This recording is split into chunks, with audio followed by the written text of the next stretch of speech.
आपको मुझे एक बात और बतानी है, पीजीबीपी के शुरुआत में ही बता देता हूं, पीजीबीपी में पीजीबीपी स्टार्ट होता है, खत्म नहीं होता। इस टॉपिक में पीजीबीपी स्टार्ट होता है, एंड नहीं होता। ये कितने मॉड्यूल में कितने पेज का टॉपिक है?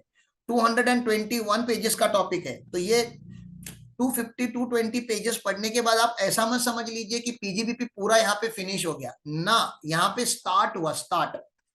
यहाँ पे पीजीबीपी क्या हुआ है? स्टार्ट हुआ है। ये स्टार्टिंग पॉइंट है पीजीबीपी का। एंड कहां होगा? जब सिलेबस खत्म होगा तब पीजीबीपी एंड होगा। अब सिलेबस में हर चैप्टर में पीजीबीपी आएगा, ठीक है ना, हर चैप्टर में। ठीक है। अब जैसे इसके आगे हम जाएंगे तो आगे आएगा कैपिटल गेन। कैपिटल गेन में इसका एक कनेक्शन मिलेगा आपको। आपको पता है ना, वो conversion, SIT converted into stock in trade converted into SIT, फिर transfer of undertaking, transfer of undertaking under slump sale. ऐसे बहुत सारी चीजें आपको देखेंगे, अमालगमेशन वगैरह। तो उन चैप्टर्स में भी आएगा, बिजनेस रिस्ट्रक्चरिंग में भी आएगा। Assessment of individual, assessment of firm, assessment of cooperative societies, assessment of companies, उस सब में भी पीजीबीपी आएगा। ठीक है। फिर उसके आगे जाता हूं तो फिर आईएफओएस आता है। तो आईएफओएस में भी बिजनेस इनकम और पीजीबीपी का कनेक्शन है। आईएफओएस के सारे डिसअलाउंसेस पीजीबीपी से आते हैं, तो वहां पे भी पीजीबीपी है। उसके आगे क्लबिंग का प्रोविजन है। क्लबिंग का प्रोविजन में क्या होता है? एक सेठ जी होते हैं, सेठ जी सेठानी के नाम पे भी बिजनेस चलाते हैं, ठीक है ना। और पैसा कमाते तो कुछ पैसा इसके नाम पे भी एफडी बना के रखते हैं, और इनका होने के बाद फिर तो जो छोटे माइनर बच्चे होते हैं उनके नाम पे भी बना के रखते हैं, और इन तुम चारों को मिला के एक एचयूएफ बनता है। तो एचयूएफ के नाम पे भी सेठ जी कुछ अकाउंट निकाल के रखते हैं। ये सब कर किया जाता है। डाइवर्जन ऑफ इनकम आपको पता ही है, इनकम को अलग अलग लोगों के हाथ में टैक्स करने का तरीका होता है। तो क्लबिंग में क्या किया जाता है? क्लबिंग में वो जो आपने इनकम घुमाया होता है यहाँ वहां पे, वो फिर से लाया जाता है। तो मुझे बताइए, क्लबिंग क्या सैलरी हेड के ऊपर ज्यादा लगता होगा क्या? हाउस प्रॉपर्टी हेड पे ज्यादा लगता होगा क्या? ज्यादा क्लबिंग का रिलेवेंस कहाँ पे है? क्लबिंग भी एक चोरी, एंटी चोरी होगी ना क्लबिंग का चैप्टर। ये ज्यादा चोरी कौन करता होगा? ये बिजनेस वाले ही करते रहेंगे। मतलब क्लबिंग का चैप्टर भी पूरा का पूरा इसके ऊपर है। Set of and carry forward में भी मुझे बताइए, set of and carry forward में भी मेजर प्रोविजन किसके पड़ेंगे? अब वैसे तो हाउस प्रॉपर्टी का भी है वहां पे, वैसे तो कैपिटल गेन के भी है, लेकिन हाउस प्रॉपर्टी और कैपिटल गेन का सेट ऑफ कैरी फॉरवर्ड पढ़ने के लिए 2 मिनट लगता है। जैसे हाउस प्रॉपर्टी में अभी तो डिफॉल्ट रिजिम में एसओपी का तो लॉस का डिडक्शन मिलता ही नहीं है। ये तो आपने पढ़ के रखा है ना। डिफॉल्ट रिजिम जो है 115 बीएससी वाला, 115 बीएससी वाला जो डिफॉल्ट रिजिम है, उसमें एसओपी का, सेल्फ ऑक्यूपाइड प्रॉपर्टी का डिडक्शन मिलता ही नहीं है, खाली एलओपी का मिलता है। और एलओपी अगर होगी या डीएलओपी का अगर होगा, लेट आउट प्रॉपर्टी का होगा, तो उसका उस हेड में तो टोटल मिलेगा ही। 2 लाख के ऊपर किसी और हेड में मिलता भी नहीं है। हेलो।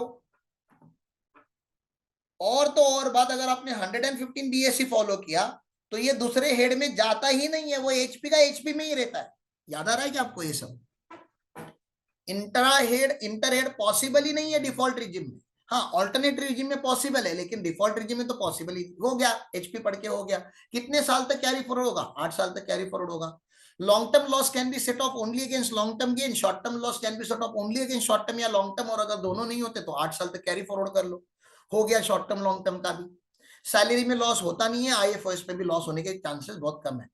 तो सर, जो set of and carry forward का जो चैप्टर बच गया, उसको बाकी का चैप्टर में क्या लिखा है? तो पीजीबीपी लिखा है पूरा का पूरा। स्पेकुलेटिव बिजनेस का कैसे होगा? Specified speculative business can be set up only against speculative, और उसका कैरी फॉरवर्ड मैक्सिमम 4 इयर्स का होता है। अगर आपका बिजनेस, अगर activity of owning and maintaining race horses अगर होगा, तो उसका जो लॉस होता है, स्टर्ड फार्म जिसको हम बोलते हैं, उसका जो लॉस होता है वो उसी के सामने सेट ऑफ होता है, और उसको 4 साल तक कैरी फॉरवर्ड करोगे। स्पेसिफाइड बिजनेस जो है 35 एडी के, वो इनफाइनाइट पीरियड तक कैरी फॉरवर्ड होते हैं। नॉर्मल बिजनेस के लॉस किधर भी जाके सेट ऑफ हो सकते हैं in the year of loss, but not against the salary. Salary head में जाके नहीं सेट ऑफ हो सकता। और बिजनेस का लॉस जो होता है 8 साल के कैरी फॉरवर्ड होता है। तो भैया, अनएब्सॉर्ब डिप्रिसिएशन की बात करेंगे, वो इनफाइनाइट पीरियड, तो वो सब बिजनेस ही है।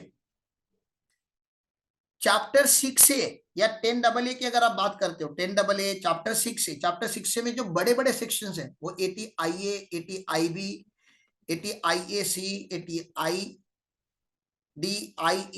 ठीक है ना। ये सारे जो सेक्शन है, 80IAB, IBA, ये जो बड़े बड़े सेक्शन है, 80QQB, 80RRB, 80 double J double J A, 80 double J double A, ये सारे सेक्शन जो है, जो बड़े बड़े सेक्शन है पीजीबीपी के, एटीपी कोऑपरेटिव सोसाइटी का है, हाँ, ये जो बड़े बड़े सेक्शन है, एटीजीबी, मुझे बताओ ज्यादा डोनेशन कौन करता है मार्केट में? एटीजी डोनेशन का है ना, ज्यादा डोनेशन मार्केट में कौन करता है रे? कौन सी कम्युनिटी जो डोनेट करती है, दिल खोल के डोनेट करती है? बिजनेस कम्युनिटी, ठीक है ना, बिजनेस कम्युनिटी ही करता है। तो मतलब चैप्टर 6 में भी आपको क्या पढ़ना पड़ेगा? चैप्टर 6 में भी क्या करना पढ़ना पड़ेगा? पीजीबीपी पढ़ना पड़ेगा मेनली, क्योंकि ये सारी बिजनेस इनकम के सामने किया जाता है, मेनली पीजीबीपी है। उसके आगे कौन सा टॉपिक आता है? पॉलिटिकल पार्टी भी इसके आगे 80 जीजीबी जीजीसी में आएगा, पॉलिटिकल पार्टी का, वो भी इनका ही कनेक्शन है। डिडक्शन के बाद एग्रीगेशन का आता है। एग्रीगेशन पता है आपको, आपने पढ़ के रखा ना चैप्टर 1 में, aggregation of income, undisclosed income, 68 to 69D। हाँ, 75% अपना 74% का टैक्स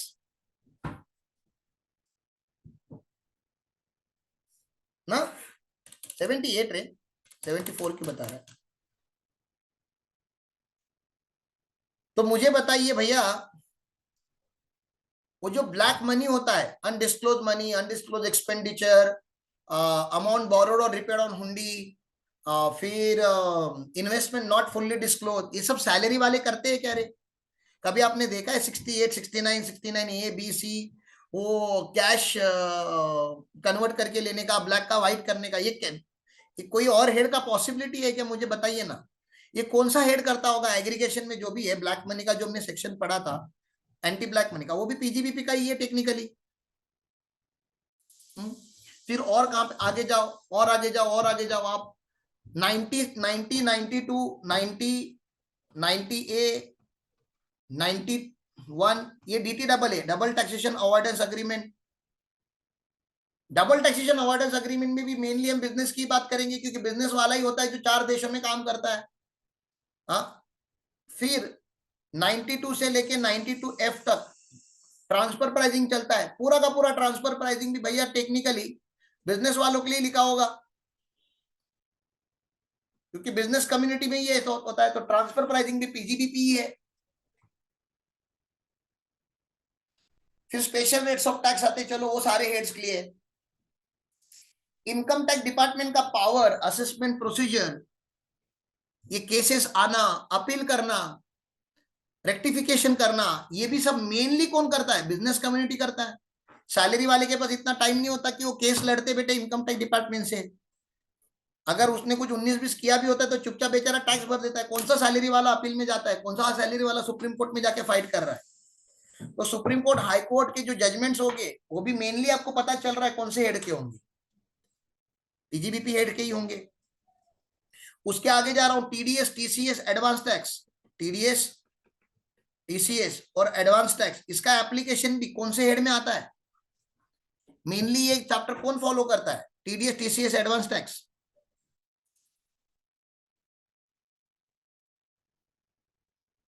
बिजनेस इनकम वाले। मतलब तुमको, आई होप आपको इतना सब बोलने के बाद समझ में आया मैं बताना क्या चाहता हूं, कि अभी इसके आगे का पूरा इनकम टैक्स लॉ पीजीबीपी ही है। ओके, तो पीजीबीपी को ऑप्शन में छोड़ेंगे क्या? छोड़ देते हैं ना, ज्यादा डिटेल में क्या पढ़ना, बचपन में पढ़ लिया था यार, इंटर में जब थे तो पढ़ लिया था पीजीबीपी, रहने दो ना।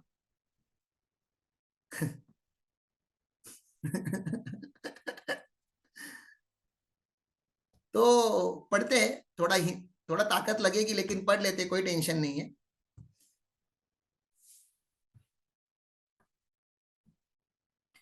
स्टेटमेंट ऑफ पीजीबीपी देख लीजिए, बता ही दिया मैंने। अगर एग्जाम में रिसिट एंड पेमेंट अकाउंट आता है, मतलब कैश बुक अगर आपको दिया होगा, तो इसमें प्रॉफिट एंड लॉस आता ही नहीं। इसमें प्रॉफिट एंड लॉस होता है, income direct direct method follow करते हैं, business income minus business expenditure. एक या दो क्वेश्चंस होंगे इसके, हम कर लेंगे। मेनली हम जो फॉलो करते हैं वो इनडायरेक्ट मेथड करते हैं, आपको पता ही है, ये रिकंसिलेशन जैसा होता है। We take the profit from the account department, BO वाला डिपार्टमेंट जो मैंने आपको बताया, जो अकाउंट्स बनाते हैं, उनका हम प्रॉफिट लेते हैं उनका फाइनलाइज होने के बाद। पहला अकाउंट फाइनलाइज होना चाहिए, क्योंकि एक बार अकाउंट्स वाले ने फाइनलाइज सेमी फाइनलाइज अगर बुक्स अकाउंट अगर हमको दिए तो हमारा प्रॉफिट चेंज होगा। तो पहले हम उसको बोलते हैं अकाउंट वाले को, तो तेरे को जितना एडजस्टमेंट करना है पहला वो पूरा कर ले, तेरा एडजस्टमेंट खत्म होने के बाद हमको बुक्स देने का, ठीक है ना। फिर हम इनकम टैक्स के कुछ एक्सपेंसेस को डिसअलाउ वगैरह करेंगे, उसको डेबिट का इफेक्ट कैंसिल करना बोलते हैं। और कुछ अदर हेड के अगर इनकम होंगे तो हम उसको क्रेडिट का इफेक्ट कैंसिल करना बोलते हैं। और फिर प्लस और माइनस ऐसे कुछ एडजस्टमेंट्स आएंगे, कुछ एडजस्टमेंट नो इफेक्ट वाले भी रहते हैं। तो वो करने के बाद आपको जो पीजीबीपी आता है वो टैक्स का प्रॉफिट आता है। तो यू ट्रैवल फ्रॉम अकाउंट्स का प्रॉफिट टू टैक्स का प्रॉफिट, अकाउंटिंग प्रॉफिट से टैक्स प्रॉफिट तक हम ट्रैवल करते हैं। इसी को इस पूरे प्रोसेस को ही पीजीबीपी बोला जाता है। चलो ठीक है सर। सो सेक्शन 28 यहाँ पे फेज 1 चालू होता है। सेक्शन 28 बोलता है basis of charge any profit और gain derived from business or profession. Sir profit transaction से होता है, प्रॉफिट ट्रांजैक्शन से होता है, और गेन इवेंट से होता है, गेन इवेंट से होता है ना। तो मुझे आप बताइए गेन यहां पे क्यों बोला गया है। 35 एडी या साइंटिफिक रिसर्च में मुझे प्लांट एंड मशीनरी अगर मैंने लिया होगा तो उसका 100% डिडक्शन मिलता है, ये तो आपको पता ही है। अगर मैंने 35 एडी या साइंटिफिक रिसर्च में खर्चा किया तो प्लांट एंड मशीनरी का 100% डिडक्शन मिलता है। और ये डिडक्शन लेने के बाद गवर्नमेंट का इंटेंशन क्या रहेगा कि भैया अगर आपने प्लांट एंड मशीनरी का 100% डिडक्शन लिया है तो वो उस बिजनेस में यूज करो। लेकिन आप निकले नालायक, आपने उसको बेच दिया, आपने इसको सोल्ड किया, you sold this particular asset. ये सही किया क्या आपने? क्या आपने सही किया ये चीज? नहीं, गलत किया आपने। आपने 100% डिडक्शन लेके असेट बेच दिया। तो जब आप असेट सेल करते हो तो यूजुअली क्या आता है, जब असेट का ट्रांसफर होता है तो यूजुअली क्या आता है, ये प्लांट एंड मशीनरी भी हो सकता है, ये बिल्डिंग भी हो सकता है। यूजुअली आप क्या कंप्यूट करते हो? कैपिटल गेन कंप्यूट करते हो। तो ये कैपिटल गेन में टैक्स होना चाहिए था। लेकिन मुझे बताओ जिस चीज का डिडक्शन पीजीबीपी में दिया गया है उस चीज का टैक्सेशन कैपिटल गेन करेगा क्या? लॉजिकली ये असेट सेल होने के बाद कौन से हेड में टैक्स होना चाहिए? लॉजिकली बात करो मेरे से। जिसका 100% डिडक्शन इस चैप्टर ने दिया हुआ है तो ये पीजीबीपी में ही होगा। सर इससे गवर्नमेंट को क्या फायदा हुआ? कैपिटल गेन में जाता तभी भी टैक्स होता, पीजीबीपी में आ गया तभी भी टैक्स होगा। गवर्नमेंट को क्या फायदा हुआ? तुम ही बता दो गवर्नमेंट को क्या फायदा हुआ? Rate of tax. बहुत बढ़िया यश, बहुत सही पकड़े हो। कैपिटल गेन में साहब शॉर्ट टर्म लॉन्ग टर्म अगर आ जाता, लॉन्ग टर्म कैपिटल गेन अगर हो जाता तो ये 20% पे ही रेस्ट्रिक्ट हो जाता है। पीजीबीपी में अगर आ जाएगा तो ये जो इफेक्टिव रेट ऑफ टैक्स होते हैं, जैसे कंपनी फॉर्म होगी तो 30% पे टैक्स होगा, इसको हाईएस्ट सरचार्ज भी लगेगा ना। हाईएस्ट सरचार्ज 25% या 37% होता है, वो वाला भी लगेगा। कैपिटल गेन में जाता तो सरचार्ज भी रेस्ट्रिक्ट हो जाता। तो इसलिए इस जिस हेड का डिडक्शन है उसी हेड में हमने टैक्स किया है। तो ये आपको देखना पड़ेगा, ठीक है ना। ये आपको यहाँ पे समझा, आपको समझा कि गेन भी हम कुछ सिलेक्टेड गेन को यहाँ पे टैक्स करते हैं। वैसे तो गेन को टैक्स करने के लिए तो कैपिटल गेन चैप्टर है, लेकिन कुछ गेन जो होते हैं स्पेसिफिकली हमने यहाँ पे चार्ज क्रिएट करके हमने यहाँ पे टैक्स किया गया है। चलो आगे चलता हूँ। Business or profession carried on by the assessee. जो बिजनेस होना चाहिए वो असेसी का होना चाहिए at any time during the previous year. वाह वाह वाह, at any time during the previous year का मतलब क्या होता है कि असेसमेंट ईयर में आपका बिजनेस एग्जिस्टेंस में नहीं है, प्रीवियस ईयर में था, प्रीवियस ईयर में बिजनेस था, एवाई में बिजनेस एग्जिस्टेंस में नहीं है। और आप असेसमेंट तो एवाई में करते हो, बिजनेस अभी नहीं है लेकिन फिर भी क्या कंप्यूट करोगे एवाई में? अभी बिजनेस एग्जिस्टेंस में नहीं है, still what will you compute?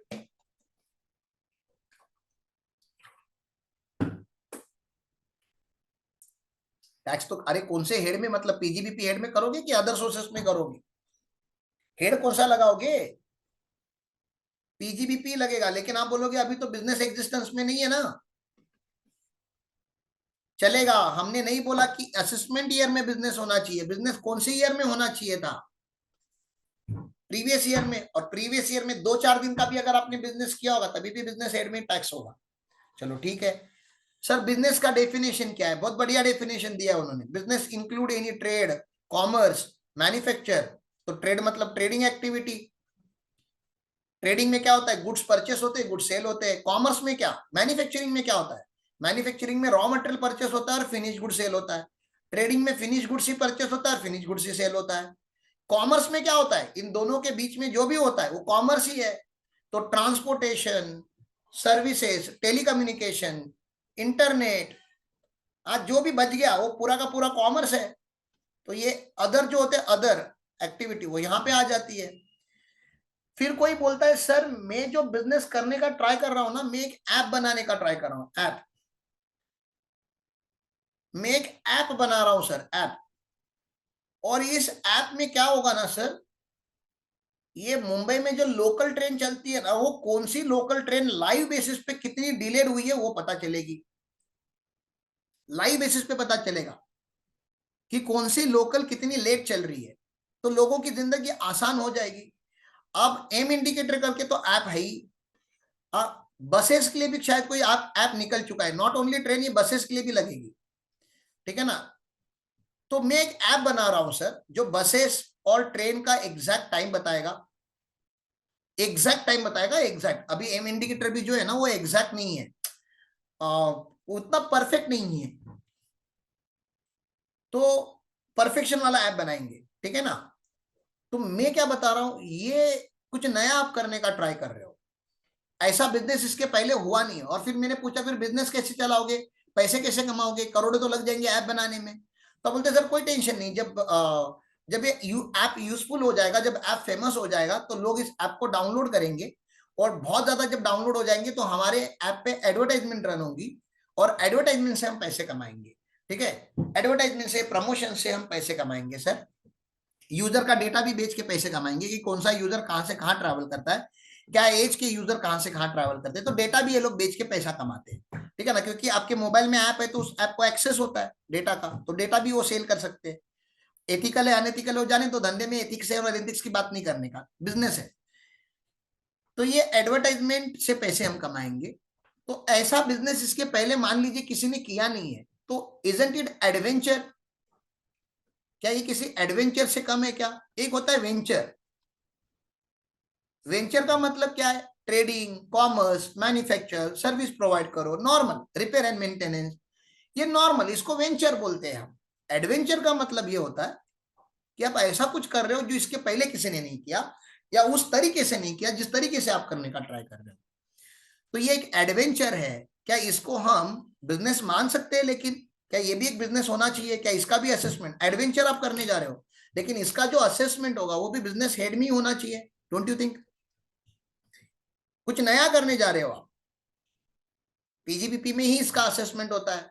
तो adventure in relation to trade, commerce और मैन्युफैक्चर। सर एडवेंचर मतलब वो वाला एडवेंचर नहीं, बंजी जंपिंग, रिवर राफ्टिंग, लेकिन in the relation of trade commerce ये होता है।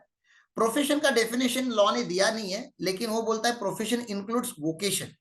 प्रोफेशन इंक्लूड वोकेशन का ये मतलब क्या होता है कि dancer, singer, cricketer, painter, sculptor, वो सब भी क्या करते हैं, जो आर्टिस्ट होते हैं वो भी यहाँ पे ही आते हैं। इनका यहाँ पे असेसमेंट होता है। जितना मैंने अभी तक बोला उतने का मैं आपको, और उसका समरी भी मैंने यहाँ पे बना के दिया हुआ है। बिजनेस इनकम में और क्या क्या आता है सर, तो profit and gain of business and profession आता है, सेल ऑफ इंपोर्ट लाइसेंस, ये मैंने बता दिया था, तो कल या परसों हमारी बात हुई थी। Cash compensatory support of duty drawback, ये भी पीजीबीपी है। Profit on sale of DPB, duty entitlement passbook, ये सब एक्सपोर्ट इंसेंटिव है जो अपने बिजनेस, एक्सपोर्ट का बिजनेस क्या करके आपको गवर्नमेंट दे रहा है, तो इसलिए पीजीबीपी हेड में टैक्स होगा। Any amount received on keyman insurance policy, keyman का अपना बात हुआ था, याद आ रहा है, पूरा डिटेल में हमने बात किया था कीमैन का।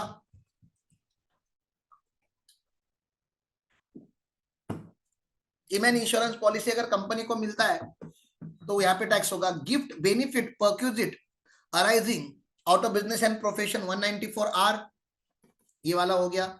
Any interest, salary, bonus, commission received by the partner of a firm, तो ये असेसमेंट ऑफ फर्म में कवर होगा। सर बिजनेस नहीं करना भी बिजनेस होता है, ठीक है ना। मैं बहुत फेमस एडवोकेट हूं, आप मुझे पैसे दे रहे हो कि इसका केस मत लड़िए आप, मैंने नहीं लड़ने का आपसे पैसा लिया, नहीं लड़ने का पैसा भी सर बिजनेस, बिजनेस इनकम ही होता है। आपने बोला कि आप कोको कोला हो, मैं पेप्सी को हूं, आप इस एरिया में सेल करेंगे, मैं इस एरिया में सेल करूंगा, आप इस एरिया में सेल नहीं करेंगे, इसका इतना पैसा लो, चलेगा, ठीक है। बिजनेस नहीं करने का, कंपटीशन नहीं करने का मैंने पैसा लिया, चलो ठीक है। उसके अलावा मेरे पास कोई टेक्निकल नो हाउ है, पेटेंट है, कॉपीराइट है, ट्रेडमार्क है, मैं किसी और के साथ उसको ना शेयर करूं, इसलिए आपने मुझे पैसा दिया। मैं शेयर ना करूं, मैं कर भी सकता हूं, लेकिन मैं शेयर ना करूं करके आपने मुझे पैसा दिया। कुछ नहीं करने का पैसा भी बिजनेस होता है। Income derive by trade, professional, similar association, आपको पता ही है बहुत सारी संगठना होती है, रिक्शा चालक संगठना, फिर टोमेटो वेंडर्स का कोई एसोसिएशन होगा, अनियन वेंडर्स का कोई एसोसिएशन होगा, तो उस एसोसिएशन का इनकम भी बिजनेस इनकम ही माना जाता है। फिर fair market value of inventory converted into capital asset, ये भी मैंने आपको पढ़ा दिया है। Inventory converted into capital asset उल्टा वाला होता है, capital asset converted into inventory capital gain में टैक्स होता है। वहीं पे हमने एक पैरा लिख दिया था कि अगर FMV converted into capital asset होता है तो इसकी फेयर मार्केट वैल्यू जो होती है, फेयर मार्केट वैल्यू, इन्वेंट्री का फेयर मार्केट वैल्यू जो होता है उसको टैक्स किया जाता है उसी साल में जिस साल में कन्वर्जन किया गया था, वहां पे पोस्टपोन नहीं करते हम। कोई भी अगर कॉम्पेंसेशन मिला है आपको, कोई भी कॉन्ट्रैक्ट टर्मिनेट करने के लिए, कॉन्ट्रैक्ट कैंसिल करने के लिए, कॉन्ट्रैक्ट मॉडिफाई करने के लिए, जो बिजनेस नेचर का कॉन्ट्रैक्ट था उसको भी हम यहाँ पे ही टैक्स करते हैं। सर फिर एक स्पेकुलेटिव बिजनेस करके आता है। स्पेकुलेटिव मतलब आपकी भाषा में आप समझ लीजिए इंट्राडे। इससे अच्छा और इससे परफेक्ट एग्जांपल नहीं है मेरे पास। इंट्राडे आपको समझ में आता है, मार्केट में आप इंट्राडे ट्रेडिंग करते हो, इंट्राडे आपको समझ में आता है, तो वो आप स्पेकुलेशन हो गया। एक तो इसका रिकॉर्ड अलग रखना पड़ता है, मतलब नॉर्मल बिजनेस के साथ आप मर्ज नहीं करोगे, क्योंकि इंट्राडे में मैक्सिमम लोगों को लॉस होता है और इसको स्पेकुलेटिव लॉस बोला जाता है। स्पेकुलेटिव लॉस का नियम है, speculative loss can be set of only against speculative income. Speculative loss can be set of only against speculative income, और ये जो लॉस होते हैं वो 4 साल के लिए मैक्सिमम कैरी फॉरवर्ड होते हैं। ओके, इसका स्पेशल पॉइंट है, बाकी इसका कोई स्पेशल पॉइंट नहीं है। सर स्पेकुलेटिव है कि नहीं है कैसे पता चलता है, तो ये ट्रांजैक्शन जो होता है यहाँ पे एक्चुअल डिलीवरी नहीं होता, there is no actual delivery. यहाँ पे जो गैप मनी होता है, मतलब आपने 80 पे कॉन्ट्रैक्ट साइन किया था, फिर 82 प्राइस होगी, वहां पे आपने कॉन्ट्रैक्ट को एग्जीक्यूट किया, तो आपको फिर भैया 2 रुपए का प्रॉफिट हुआ, तो आपके अकाउंट में 2 रुपए आते हैं, मार्जिन पे पूरा गेम चलता है। फिर उन्होंने बोला लेकिन कुछ ट्रांजैक्शंस को स्पेकुलेटिव मत मानना। कौन से कॉन्ट्रैक्ट, तो मैंने आपको कल परसों बताया था, hedging contract, forward contract, trading in derivatives through recognised stock exchange, trading in commodity derivatives through recognised stock exchange. हाँ, तो ये सबको आपको स्पेकुलेटिव नहीं मानना है। हाँ, स्पेकुलेटिव नहीं मानना है। तो एफएनओ स्पेकुलेटिव है क्या? फ्यूचर एंड ऑप्शन स्पेकुलेटिव है क्या? एफएनओ को स्पेकुलेटिव नहीं माना जाता, इसको नॉर्मल बिजनेस माना जाता है, नॉर्मल, ठीक है ना, क्योंकि उसके ऊपर एसटीटी लगा रहता है, सिक्योरिटी ट्रांजैक्शन टैक्स या कमोडिटी ट्रांजैक्शन टैक्स लगा होता है। और उन्होंने क्लियरली बोला गया है फ्यूचर एंड ऑप्शंस को हम स्पेकुलेटिव नहीं मानते। नहीं मानते तो नहीं मानते, हम क्या करेंगे, मानना चाहिए था। मेरा तो मेरा खुद का ओपिनियन है कि मानना चाहिए था स्पेकुलेटिव, लेकिन नहीं मानते हैं लोग, पागल लोग हैं। हाँ, आगे जाके इनकम टैक्स जब लॉ अमेंड होगा तो इसको भी स्पेकुलेटिव बना, क्योंकि सबसे ज्यादा लॉस तो एफएनओ में होता है लोगों को। आपने देखा होगा तो एफएनओ ऐसी चीज है कि आपको रातों रात अमीर भी बना सकता है और रातों रात गरीब भी बना सकता है। और ज्यादा प्रोबेबिलिटी किसकी है? फ्यूचर एंड ऑप्शन में रातों रात आप अमीर भी हो सकते हो और रातों रात गरीब भी हो सकते हो, तो ज्यादा प्रोबेबिलिटी किसकी है? गरीब होने की प्रोबेबिलिटी ज्यादा है। मैं नहीं बता कि सारे गरीब होते हैं, लेकिन मेजोरिटी लोग गरीब हो रहे हैं एफएनओ की वजह से। तो एफएनओ ट्रेडिंग आप अगर करते रहोगे तो मत कीजिए। कोई कर रहा होगा पहचान में तो उसको बोलिए औकात में रहे, तुझे लगता है कि तुझको मार्केट समझ आ गया, ट्रेडिंग समझ में आ गई, तू बहुत होशियार बन गया है, जो म्यूचुअल फंड कंपनीज नहीं कर पा रही है, जो बैंकिंग कंपनीज नहीं कर पा रही है, जो फॉरेन इंस्टीट्यूशनल इन्वेस्टर नहीं कर पा रहे हैं, वो तू घर पे लाख रुपए का लैपटॉप लेके तू कर पा रहा है, ऐसा तुझे लगता है स्टार्टिंग स्टार्टिंग में, लेकिन एक्चुअली तू करता नहीं है। बहुत बड़ी लेवल पे वो गेम चलता है, तो प्लीज आप उसमें एफएनओ में ट्रेडिंग मत कीजिए, ऐसा मेरा पर्सनल ओपिनियन है। लेकिन जिसकी मती मारी गई रहती है, जिसका शनि भारी हो चुका रहता है, उसको आप हाथ पांव बांध के भी रखो तभी भी वो एफएनओ में ट्रेडिंग करेगा, वो भी मुझे पता है। लेकिन मैं एज अ टीचर मैंने अपना काम कर दिया, मेरा पर्सनल ओपिनियन है, आप एफएनओ मत करिए। मैक्सिमम आपको करना है तो मैं बोलता हूं कि शेयर मार्केट में हमेशा इन्वेस्टेड रहिए, इन्वेस्टेड। शेयर मार्केट में इन्वेस्टमेंट करना कोई गलत चीज नहीं है, आप इन्वेस्टेड रहिए, आप शेयर्स खरीदते जाइए, खरीदते जाइए, खरीदते जाइए, खरीदते जाइए। जो कंपनी घटिया की घटिया कंपनी का शेयर से आप खरीद के रखिए, मुझे उससे कोई प्रॉब्लम नहीं है, आप करते रहिए। बट ट्रेडिंग जब आप करना चालू कर देते हो, इंट्राडे करना चालू कर देते हो, मार्जिन मनी पे खेलना चालू कर देते हो, लाख रुपया अकाउंट में रख के 10 लाख की रिस्क लेते हो, ये गलत है। जो एफएनओ करवाता है आपसे, जुआ है, जुआ सा, ठीक है ना, जुआ है। मैं इधर म्यूचुअल फंड का एडवाइजरी देने बेटा नहीं, नालायक बोलता है कौन सा म्यूचुअल फंड अच्छा है, सारे अच्छे ही है, पैसे होने चाहिए। कौन सा खराब है वो बता।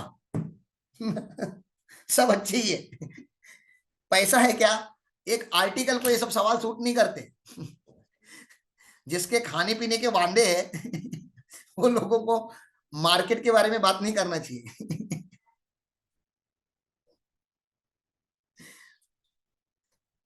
लेकिन सर आज के गरीब कल के अमीर बनेंगे, देख लेना। 100 रुपए का एसआईपी कर रहे हो, चलो अच्छी बात है। आज हम गरीब भले ही है, हम परमानेंट गरीब नहीं है सर, हम टेम्पररी गरीब है।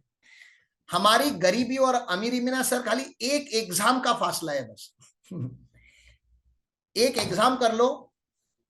जानवी बता रही है सर थोड़ा सा ब्रेक दे दो।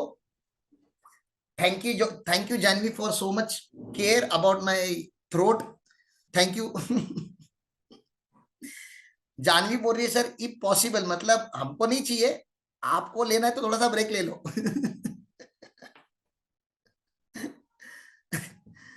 चलो कोई नहीं, लेता हूँ छोटा ब्रेक, मैं भी ले लेता हूँ एक 10 मिनट का ब्रेक ले लीजिए, 10 मिनट का ब्रेक ले लीजिए, then we will run through the module. Module run करना चालू करेंगे, फिर मॉड्यूल में हमको सेक्शन 20 बहुत ज्यादा चीजें 10 मिनट के ब्रेक में चालू करते हैं, ठीक है। 9:45 मेरे लैपटॉप में 9:33 हुआ है, 9:45 पे मैं स्टार्ट करता है। चाय पी लेता हूँ, आप भी पी लो।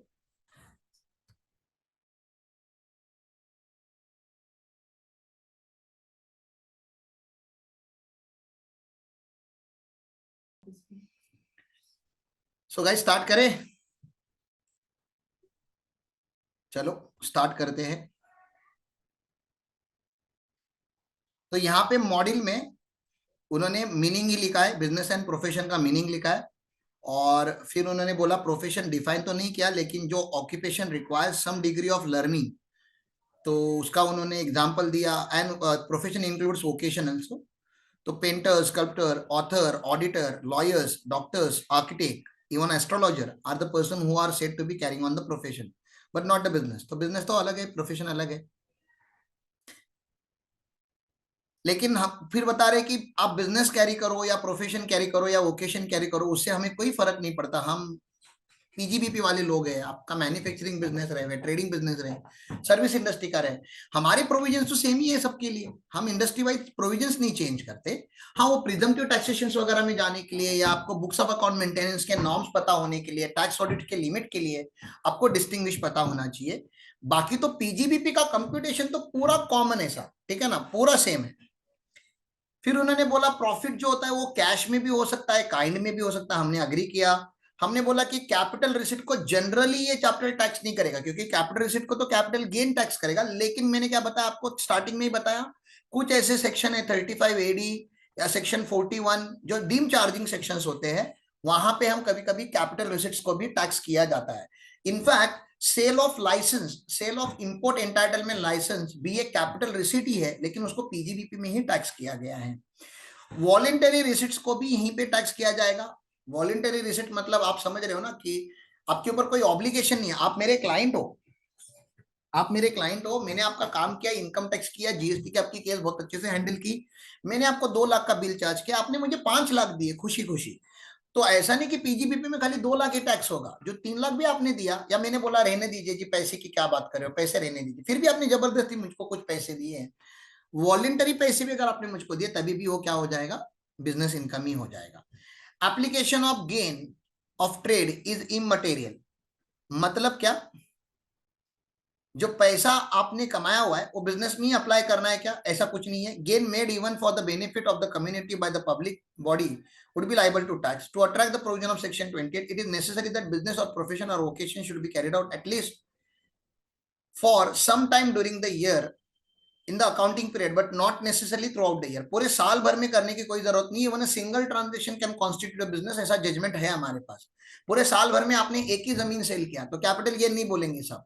आप बोल रहे हो कि लैंड बैंकिंग का आपका अगर बिजनेस है, आप लैंड बैंकर हो, आपका बिजनेस ये कि आप लैंड लेते हो, जमा करके रखते हो, फिर टाइम आने के बाद बेचते हो, तो साल में 1 या 2 ही ट्रांजेक्शन आपके होते रहेंगे, लेकिन बहुत बड़े होते रहेंगे, तो अभी भी आपका पीजीबीपी में कंप्यूटेशन होगा। ऐसे केस है हमारे।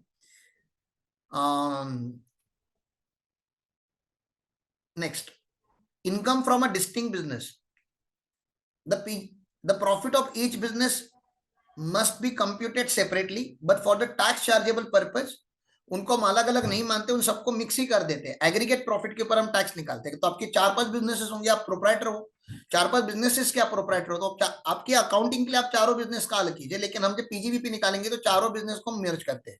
वैसे भी आपको पता है ना, जब आईटीआर भरते हो तो आप मल्टीपल बिजनेसेस ऐड कर सकते हो, पता है आपको। बिजनेस विनमैन वगैरह अगर आप ओपन करते हो तो आप नंबर ऑफ बिजनेसेस सिलेक्ट कर सकते हो, ठीक है। कंप्यूटेशन ऑफ प्रॉफिट, सर हम ग्रॉस प्रॉफिट के ऊपर कभी भी टैक्स नहीं लगाते, हम नेट के ऊपर टैक्स लगाते हैं। तो बहुत सारे डिडक्शंस है, लॉसेस है, वो सबका सेट ऑफ मिल जाता है, डिप्रिसिएशन अलाउंसेस मिल जाता है, तो नेट अमाउंट जो होता है ना वो टैक्सेबल होता है, ग्रॉस अमाउंट टैक्स नहीं होता, ये यहाँ पे बोला गया है। किसी ने केस किया था कि लीगल इलीगल बिजनेस कर रहा हूं साहब में, मेरा बिजनेस जो है ना वो इलीगल है, क्या इलीगल बिजनेस को भी आप टैक्स करोगे? तो उन्होंने बोला लीगैलिटी और इलीगैलिटी हम नहीं देखते, आपने पैसे कमाए ना बिजनेस करके तो टैक्स लगेंगे। वो तो लीगैलिटी की बात हम तब करते हैं जब डिडक्शंस आपको देना है। तो गवर्नमेंट देखो कितना मतलब शार्प है, गवर्नमेंट बोलता है देखो बिजनेस जो होता है ना, इनकम जो होता है ना वो लीगल भी हो सकता है और इलीगल भी होगा, लीगल का भी टैक्स होगा, इलीगल बिजनेस को भी हम टैक्स करेंगे, पीजीबीपी में टैक्स करेंगे। लेकिन जब डिडक्शन देने की बात आएगी आपको, सेक्शन 37 की जब बात आएगी, तब वहां पे वो बोलेगा कि देखो बिजनेस अगर लीगल होंगे ना तो ही डिडक्शन दूंगा, इलीगल खर्चे अगर आपने किए होंगे ना कुछ तो उसका डिडक्शन नहीं दूंगा। तो ये दोनों पैरा यहाँ पे लिखा हुआ है। सेक्शन 28 हमने अभी अभी कवर किया समरी में, यहाँ पे भी मैं जो हाईलाइटेड एरिया है उसको ही पिकअप कर रहा हूँ, क्योंकि बिजनेस इनकम के ऊपर हमें ज्यादा इन्वेस्टमेंट नहीं करना चाहिए time. Everybody know their business income, हमें ज्यादा टाइम इन्वेस्ट करना होता है डिडक्शन एंड डिसअलाउंसेस के ऊपर, क्या क्या अलाउड होगा और क्या डिसअलाउड होगा, that's area where we should be investing more time. तो income from business profession vocation any compensation or other payment due or received by person, ठीक है ना, कोई कॉम्पेंसेशन मिला है आप लोगों को, कोई मॉडिफिकेशन किया आपने, टर्मिनेशन किया है इसमें अग्रीमेंट में, बिजनेस अग्रीमेंट में। फिर आगे जा रहा हूं, income of a specified service perform by its member by trade और प्रोफेशनल एसोसिएशन, तो कोई आपकी एओपी बीओआई है और आपके मेंबर के लिए आपने कोई स्पेसिफिक एक्टिविटी किया है, जैसे आपको पता होगा बहुत सारे क्लब होते हैं और क्लब को सारे मेंबर के लिए कुछ चीजें फ्री होती है। फ्री मतलब आप किसी क्लब के मेंबर हो, जैसे आप अपनी कोऑपरेटिव सोसाइटी की भी एक मेंबर हो, तो बहुत सारी चीजें आपके लिए फ्री है, गार्डन होगा तो फ्री होगा, स्विमिंग पूल होगा तो फ्री होगा। लेकिन आप बोलोगे नहीं नहीं मेरी बेटी की शादी करनी है, तो आप सोसाइटी गार्डन यूज कर सकते हो लेकिन फ्री में नहीं, फिर आपको क्या करना पड़ेगा, चार्जेस देना पड़ेगा। सुना है ऐसा आपने, एक्स्ट्रा चार्जेस देना पड़ेगा। आप क्लब के भी मेंबर हो, आप क्लब की एक्स्ट्रा फैसिलिटी लेना चाहते हो, कोई नॉमिनल चार्जेस देके, तो वो जो इनकम है वो बिजनेस इनकम माना जाता है। वैसे भी हम इसको एओपी बीओआई के टैक्सेशन में कवर करने वाले हैं, taxation of association of person and body of individual, तो वहां की ये बात की गई है। आगे चलते हैं, एक्सपोर्ट इंसेंटिव, बहुत सारे इंसेंटिव मिलते हैं। आप कस्टम्स एक्ट जब पढ़ोगे तो आपको इन सारे इंसेंटिव के बारे में डिटेल पता चलेगा, ये कब मिलते हैं कैसे मिलते हैं। मेरे लिए अभी ये हो चुका है, एक्सपोर्ट इंसेंटिव आपके लिए यहाँ पे काम होता है। फिर ये नया जो अमेंडमेंट हुआ था, वैल्यू ऑफ एनी परक्यूजिट और बेनिफिट मॉनेटरी या नॉन मॉनेटरी होना चाहिए, बिजनेस से आता है और इसके ऊपर ही 194R एप्लीकेबल होता है, ठीक है। तो ये बातें भी यहाँ पे इन्होंने कर दिया, कन्वर्टेबल इन मनी होगा या ना होगा, कैश होगा या काइंड होगा, ये सब उन्होंने बोल दिया यहाँ पे।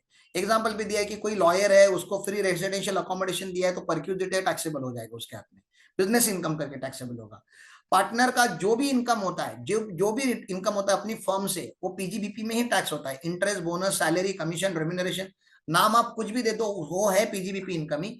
इनफैक्ट हम प्रॉफिट शेयरिंग भी जो होता है, प्रॉफिट शेयरिंग वो भी पीजीबीपी में ही दिखाते हैं, लेकिन एग्जम्पशन में दिखाया जाता है ना, 10(2) में दिखाया जाता है, 10(2)A में दिखाया जाता है, ये यहाँ पे दिखाया जाता है, exemption on share of profit, ठीक है। आगे चलते हैं, any sum whatever any sum whether received or receivable in cash or coin under an agreement for not carrying out any activity, business नहीं करने के लिए आपको पैसा दिया गया, कंपटीशन नहीं करने के लिए आपको पैसा दिया, तो यहाँ पे टैक्स होगा। लेकिन अगर आपने अपना इंटेंजिबल असेट या right to carry on business अगर आपने ट्रांसफर किया, जैसे अभी केएफसी ने चिकन कैसा बनता है उसका जो टेक्नोलॉजी है, केएफसी ने अगर मुझको बेच ही दे दिया, सोल्ड आउट ही कर दिया, ठीक है ना, या जंबो किंग ने बताया कि जंबो किंग वड़ा पाव कैसे बनता है, जंबो किंग वड़ा पाव बनने का जो टेक्नोलॉजी है वो टेक्नोलॉजी मुझको उन्होंने अगर सेल कर दिया, पूरा का पूरा सेल ही कर दिया, ठीक है ना, तो कैपिटल गेन लगता है भैया, जहां पे कैपिटल असेट ट्रांसफर होता है वहां पे कैपिटल गेन लगेगा। ये एक ओजोन लेयर के बारे में पता है ना आपको, ग्लोबल वार्मिंग वगैरह के बारे में थोड़ा बहुत पढ़ा होगा आपने, थोड़ा नॉलेज होगा तो। ग्लोबल वार्मिंग होता है, कार्बन एमिशन कम करने के लिए हम लोग कार्बन क्रेडिट देते हैं, कि जो कंपनी जो कंट्री कम कार्बन रिलीज करेगा उसको कार्बन क्रेडिट मिलता है। वो क्रेडिट जो होता है वो सेलेबल होता है, ट्रेडेबल कमोडिटी है वो, और सेल होता है तो उससे पैसा मिलता है। उससे जो पैसा मिलता है वो इस चैप्टर में टैक्स नहीं होगा क्योंकि उसका टैक्सेशन का स्पेशल रेट है। 115 के सीरीज में there is a special rate of taxation, तो जाने दो, कोई टेंशन नहीं है। आपके पास कोई टेक्नोलॉजी वगैरह है उसको आप शेयर नहीं करेंगे, उसके लिए अगर आपको पैसा दिया तो भी वो पीजीबीपी का ही है। कीमैन इंश्योरेंस में अगर कंपनी को पैसा मिला तो पीजीबीपी है। Fair market value of inventory converted into capital से पीजीबीपी है। Sale of asset under section 35 AD में बता रहा, तो जो आपको बता रहा था कि 35 एडी में अगर कोई असेट बेचा गया तो कैपिटल गेन नहीं कंप्यूट होता, पीजीबीपी ही कंप्यूट होता है। फिर यहाँ पे स्पेकुलेशन बिजनेस के बारे में डिटेलिंग किया गया कि स्पेकुलेशन मतलब क्या होता है। तो अदर देन डिलीवरी होता है, इसका अलग से अकाउंटिंग करना पड़ता है, इसके रिकॉर्ड अलग रखने पड़ते हैं, इसका लॉस अलग से निकालना पड़ता है, ये सब आपको पता ही है। फिर क्या स्पेकुलेटिव नहीं होता, फिर वो उन्होंने बताया गया है कि क्या स्पेकुलेटिव नहीं होगा, यहाँ पे बहुत सारा लिखा होगा। Transaction not deemed to be speculative transaction, hedging contract of stock and shares, forward contract, trading in derivatives, FNO जो इसको हम बोलते हैं, ट्रेडिंग इन कमोडिटी डेरिवेटिव्स, ये सब यहाँ पे लिखा हुआ है, मैं वो सब में जा नहीं रहा। सेक्शन 145 मेरा आपको पढ़ा के हो चुका है। जब मैंने आपको मेथड ऑफ अकाउंटिंग पढ़ाया था तो मैंने बताया था आपको कैश मेथड भी चलेगा, मर्केंटाइल मेथड भी चलेगा, लेकिन जो भी मेथड फॉलो करोगे कंसिस्टेंटली फॉलो करना है। अगर आपने मर्केंटाइल मेथड ले लिया, if you adopted mercantile method of accounting, तो आपको 145(2) भी लग जाएगा। और 145(2) में क्या है, 145(2) में है ICDS। आपने जब बिजनेस का ITR भरा होगा तो आपको मेथड ऑफ अकाउंटिंग सिलेक्ट करनी पड़ती है ITR में, याद आ रहा है आपको? You select method of accounting, no, drop down होता है, कैश या मर्केंटाइल आपको सिलेक्ट करना पड़ता है। अगर आपने मर्केंटाइल सिलेक्ट किया तो आपको ICDS के ऊपर 3CD में डिस्क्लोजर देने का जो पावर होता है वो ओपन हो जाता है, ठीक है ना? ओके, तो मर्केंटाइल मेथड आपने लगाने के बाद भी कुछ ऐसे इनकम होते हैं, देयर आर सर्टेन इनकम जो टैक्स होंगे only and only on receipt basis, ठीक है ना? कुछ इनकम रेसिट बेसिस पे टैक्स होते हैं। तो 145 में बी में लिखा गया है ये चीज कि कौन से इनकम होते हैं जो रेसिट बेसिस पे टैक्स होते हैं। मैंने आपको करके दिया है, you know that interest on enhance compensation या ओरिजिनल कॉम्पेंसेशन, इंटरेस्ट मिलता है तो ये IFOS में टैक्स होता है, रेसिट बेसिस पे टैक्स होता है, अक्रूवल पे टैक्स नहीं होता। और इसको 50% का स्टैंडर्ड डिडक्शन है, ये भी हमारी बातें हो चुकी है। एस्केलेशन कॉन्ट्रैक्ट मैंने बताया था आपको, एस्केलेशन प्राइस जो होती है कॉन्ट्रैक्ट में, या एक्सपोर्ट इंसेंटिव, ये जो गवर्नमेंट देने वाला है उसको भी आपको टैक्स करना है only and only on the receipt basis. आप उसको अक्रूवल बेसिस पे टैक्स नहीं करोगे। गवर्नमेंट की जो सब्सिडी या ग्रांट होती है वो भी आप तभी टैक्स करोगे जब आपको एक्चुअली मिलेगी, ठीक है ना? एक्चुअली मिलेगी तभी आप टैक्स करोगे, वो उन्होंने बोल दिया है यहाँ पे, ठीक है? फिर यहाँ पे ICDS के ऊपर उन्होंने कॉमेंट्री चालू किया। इन्होंने यहाँ पे ICDS के ऊपर पूरा कमेंट्री चालू किया कि भैया ICDS कब आया, क्या आया। मैंने भी बहुत ज्यादा इन्वेस्ट करके, टाइम इन्वेस्ट करके, अभी लाख कितने लेक्चर, 3 या 4 लेक्चर हो गए हमारे, इतने डिटेल में मैंने आपको, इतने घंटे आपको मैंने ICDS पढ़ाया। ये जो 10 ICDS है, ये सारे के सारे ICDS हमारे हो चुके हैं।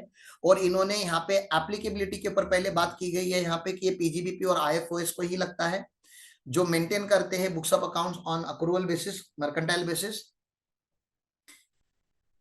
डिस्क्लोजर रिक्वायरमेंट वगैरह लिखा है। और फिर यहाँ पे ICDS को बहुत ही समराइज फॉर्म में लिखा गया है, एकदम समराइज फॉर्म में लिखा गया है, क्रिस्पी फॉर्म में लिखा गया। ICDS 1, ICDS 2, ICDS 3, 4, 5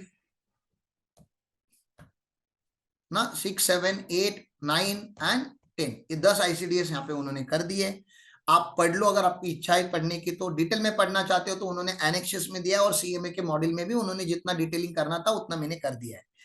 फिर ICDS जब आए थे तो मार्केट में थोड़ा कंफ्यूजन था कि भैया क्या होगा, कैसे होगा, नया था सब कुछ हमारे लिए, तो उन्होंने सर्कुलर निकाला था CBDT ने ICDS के ऊपर।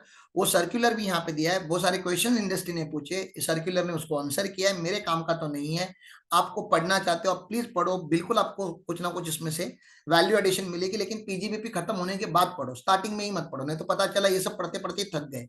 फिर कल मैंने बताया था वो कैटेगरी वाइज अकाउंटिंग होता है, हाँ, यू नो दैट। ये अपने क्वेश्चन मैंने आपको कल दिखाया था कि ICDS 8 में इन्वेंट्रीज का जो इन्वेस्टमेंट का जो वैल्यूएशन होता है सिक्योरिटीज का, वो कैटेगरी वाइज होता है, और उसका उन्होंने यहाँ पे एक एग्जाम्पल दिया हुआ है कि, और ये एग्जाम्पल आपको समझ में आना चाहिए, ठीक है? यहाँ पे सब कुछ ICDS के ऊपर ही कमेंट्री चालू हो गई है। फिर उन्होंने बोला अगर डिटेल में पढ़ना चाहते हो ओरिजिनल लीगल टेक्स्ट तो एनेक्चर में दिया हुआ है एंड ऑफ द मॉड्यूल में। ओके। फिर आपको बताना चाहता हूं कि मेथड ऑफ अकाउंटिंग का एक एक्सेप्शन भी है इन सर्टन केसेस। तो कुछ केसेस में उन्होंने बोला मेथड ऑफ अकाउंटिंग शिफ्ट करनी पड़ेगी, अलग करनी पड़ेगी, कुछ तो नया करना पड़ेगा। तो ये नया कुछ भी नहीं है, ये सब कुछ आईसीडीएस से इमर्ज हुआ है। एक कोई केस हुई थी यहाँ पे chamber of tax consultant versus union of India, जिसमें आईसीडीएस को अल्ट्रा वायर्स डिक्लेयर कर दिया था। अल्ट्रा वायर्स का मतलब क्या होता है? अल्ट्रा वायर्स का मतलब क्या होता है? आईसीडीएस बहुत ज्यादा पावरफुल है ऐसे माना गया ना, wide wide from ultra vires जब हो जाता है बियॉन्ड पावर, अल्ट्रा वायर्स मतलब beyond powers, but something which is beyond powers, तो वो उसका क्या हो जाता है, मतलब क्या होता है, वो वाइड हो जाता है ना। तो इस केस में सुप्रीम कोर्ट ने आईसीडीएस को खारिज किया गया। बोला yes they are ultra vires because they are more powerful than the law. जो एक्ट में लिखा गया है उसको ओवरराइड कर रही है आईसीडीएस, एक्ट से 4 कदम आगे जाके बातें कर रही है, कैसे चलेगा ये? तो इन्होंने बोला फिर ये जो डिस्प्यूट को सेटल करना था उसके लिए उन्होंने सेक्शन 145A इंसर्ट किया, और जो जो आईसीडीएस में लिखा गया था वो सेक्शन 145A में लिख दिया। जहां पे डिस्प्यूट था, जो एरिया ऑफ डिस्प्यूट था उसको आईसीडीएस में उन्होंने लिख दी, आईसीडीएस का और एक्ट का जो डिस्प्यूटेड एरिया था उसको उन्होंने सेक्शन में भी लिख दिया। तो पहले मेरे हैंड मूवमेंट को देखो आप, ठीक है ना, मेरी हैंड मूवमेंट को देखो। पहले आईसीडीएस में ज्यादा पावर थी और एक्ट में कम पावर थी, ऐसे दिख रहा था।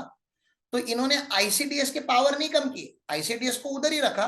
उन्होंने आईसीडीएस में जो भी लिखा गया वो एक्ट में भी डाल दिया, अब वो पार आ गए, अब एक्ट और आईसीडीएस एट पार आ चुके हैं। तो अभी आप आईसीडीएस को अल्ट्रा वायर्स डिक्लेयर नहीं कर सकते। तो उन्होंने क्या क्या लिखा, फिर उन्होंने पहले लिखा वैल्यूएशन ऑफ इन्वेंट्री जो होगा वो कॉस्ट या NRV which ever is lower होगा। हमने बोला ओके वेरी गुड, ये तो पढ़ा ही है ना आपने। अरे कुछ नई बात है क्या? 145A में लिखा गया है आप इन्वेंट्री का वैल्यूएशन करोगे लोअर ऑफ एक्चुअल कॉस्ट और एनआरवी। आपको देखो कुछ भी नया नहीं दिखेगा इसमें। Valuation of purchase and sale of goods and services and inventory shall be adjusted to include the amount of any tax, duty, sales, fee actually paid or incurred by the assessee to bring the goods or services to the present location and condition on the date of valuation। तो इन्होंने बोला कि यहाँ पे GST का, मैंने बताया ना आपको इनकम टैक्स में वो लोग इंक्लूसिव मेथड फॉलो करते हैं।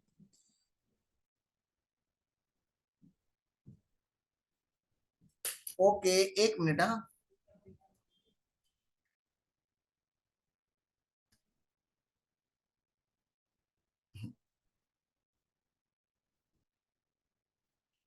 हाँ होस्ट चेंज कर दिया है मैंने। फिर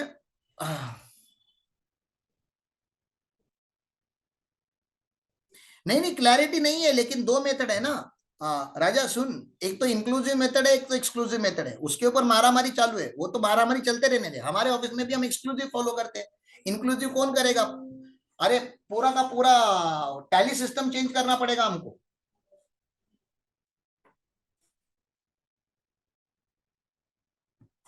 ठीक है ना, इंक्लूसिव का कोई सेंस ही नहीं बनता।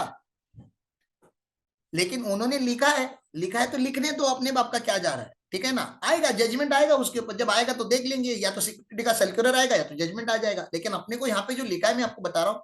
हाँ आप हाइब्रिड नहीं फॉलो कर सकते, मुझे बताना क्या है, मैं क्या बताना चाहता हूँ आप लोगों को, मेरा जो ओपिनियन है, अगर आपने सेल्स को इंक्लूसिव मारा और परचेस को एक्सक्लूसिव मारा तो ये गलत है, ये गलत है, ये बहुत गलत हो जाएगा। मैंने क्या बताया, अगर ये इंक्लूसिव है तो ये परचेस भी इंक्लूसिव होना चाहिए, तो ऑब्वियसली इन्वेंट्री भी इंक्लूसिव आ जाएगा। और अगर आप एक्सक्लूसिव फॉलो कर रहे हो तो सब कुछ एक्सक्लूसिव होना चाहिए, फिर यहाँ पे एक्सक्लूसिव एक्सक्लूसिव एक्सक्लूसिव। अब मैं तुझको ये भी बता देता हूँ अवधूत की इनकम टैक्स इंक्लूसिव क्यों बोलता है, क्यों बोलता है उसका लॉजिक सुन, अभी शायद तू justify, you will appreciate it, क्यों इनकम टैक्स इंक्लूसिव मेथड को क्यों प्रेशराइज कर रहा है, क्यों वो इंक्लूसिव मेथड को ज्यादा फॉलो करना पड़ता है। वो बोलता है अगर आपका सेल्स जो है ना, अगर वो 1 लाख का होगा ना तो आप 1,18,000 बुक कर देना। ये तो गलत है, मुझे भी पता है कि ये गलत है, लेकिन इनकम टैक्स बोलता है यही चेक करो, ऐसे ही करो। क्यों करो? क्योंकि आपको 43B पता होना चाहिए। 43B क्या बोलता है, जीएसटी का आपको डिडक्शन मिलेगा, जीएसटी का डिडक्शन मिलेगा, लेकिन कौन से बेसिस पे मिलेगा? पेमेंट बेसिस पे मिलेगा। मतलब जीएसटी के लेजर को आपने जितना भी जीएसटी भरा होगा उसको डेबिट करो आप, 18,000 को यहाँ पे डेबिट करो, लेकिन तब डेबिट करना जब आपने एक्चुअली पे किया होगा। मतलब गवर्नमेंट को बताना क्या है कि अगर आपने जीएसटी भरा नहीं होगा बिफोर फाइलिंग आरओआई, अगर उस पर्टिकुलर प्रीवियस ईयर का अगर आपने जीएसटी नहीं भरा होगा तो ये यहां तो नहीं आएगा। हेलो, आप समझ रहे हो ना? नहीं भरा होगा तो यहां नहीं आएगा, क्योंकि deduction is allowed only on payment basis. तो आपका इनकम बना देगी, आपको पनिशमेंट देने की। खाली इतना ही मुझे समझ में आता है कि इंक्लूसिव मेथड को पुश करने का उनका इंटेंट इतना ही रहेगा। This is what I understand. Okay,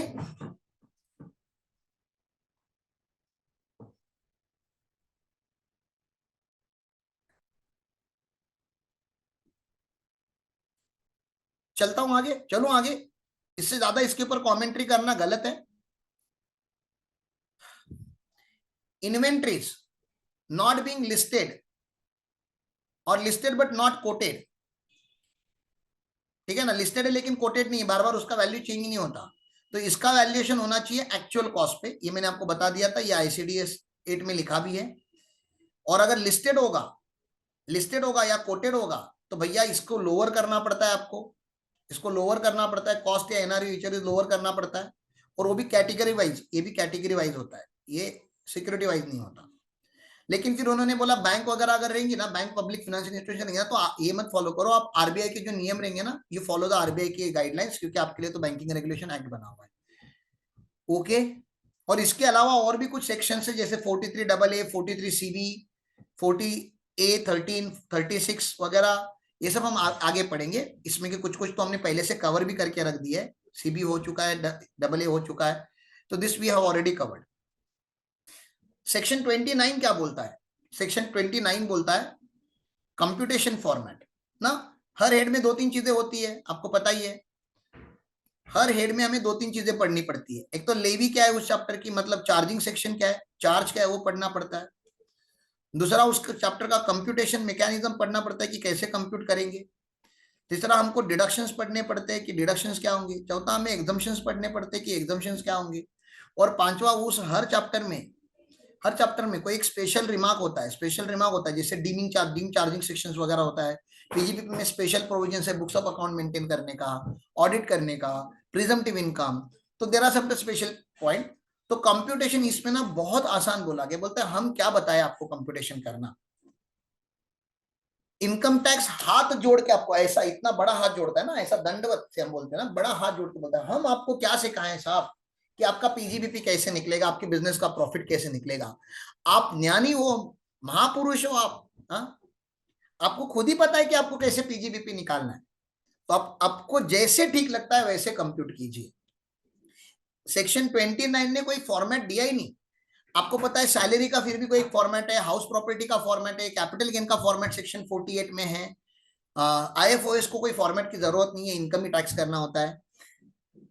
PGBP का कोई फॉर्मेट नहीं है, आपको जैसा ठीक लगता है आप वैसे करो, क्योंकि आप बिजनेस वाले हो, आपको खुद को पता है कि आपने कितना पैसा कमाया है, जितने के ऊपर कमाया टैक्स भरो।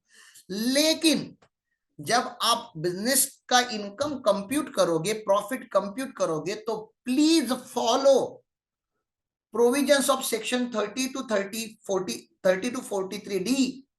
ये सेक्शंस को प्लीज फॉलो करो आप, इन सेक्शंस को। मतलब जो डिसअलाउंसेस वगैरह होते हैं उनको आप लगाओ। डिप्रिसिएशन अपनी मनमानी मत करो, हमने जो डिप्रिसिएशन की मेथड लगाई हुई है उस मेथड से लगाओ। तो profit and gain of any business or profession are to be computed in accordance with the provision contain in section 30 to 43D। It must however be remembered that in addition to the specific allowance and deductions stated in 30 to 36, the act also permit expenses which are residuary in nature, that is 37(1). तो ये तो पता ही आपको, मैंने बता ही दिया था, ठीक है। तो है क्या क्या पीजीबीपी में भैया? डिडक्शन जो है वो सेक्शन 30 से 37 तक है। इनएडमिसिबल डिडक्शन जो है वो सेक्शन 40 में है। Expenses and payment deductible in certain circumstances वो 40A में लिखा गया है। डीमिंग चार्जिंग सेक्शन 41 में है, और अदर स्पेसिफिक प्रोविजंस है। ऐसे इन्होंने यहाँ पे डब्बे बना के, फेजेस बना के इन्होंने भी दिए।